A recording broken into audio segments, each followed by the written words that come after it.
महिला मंडळी तुम्ही रडाल, माहेरातली माय मरू द्या, आयुष्यात तुमच्या पिशवीत बदल झाल्याशिवाय आनंद नेता येईल. इथं बऱ्याच बसलेल्या माता भगिनी ढसढसा डोळ्यात पाणी येते. आज माहेरात जाऊ वाटत नाही का? पोटात तुटल्या जात आईच्या फोटोकडे पाहिल्या, देवातला देवघरातला दिवा पाहिला की आईचा चेहरा डोळ्याच्या समोर येतो.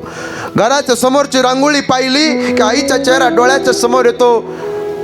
ढसढसा मुलगी रडते आणि जाता जाता म्हणते, थांब बाईडे, हा इंद्रायणी तांदूळे घेऊन जाय, तुझे लेकरं बाळ खिचडी भात केल्यावर खातील. तांदूळ देते, बासमती भारीतला तांदूळ देते. जावई श्रीमंत आहे, पण आईची विडी माय असते बरं. महिला मंडळी, एकदा का आई गेली ना, माहेर संपलं तुमचं. भाऊ भाऊजाई जीव लावतील, पण आई ती आई असते. आईची जागा या जगात कुणी घेऊ शकत नाही. अरे स्वामी तिन्ही जगाचा आहे, पण आज तो आई विना भिकारी झाला. एवढी आई आकाशाच्या उंचीची असते. जाता जाता सुद्धा आई म्हणते, बाई गाडीवर ऊन लागेल तुला बरं का. माझ्या मुलीला ऊन लागू नये म्हणणारी माहेरातली हक्काची आई असते, काकी असते.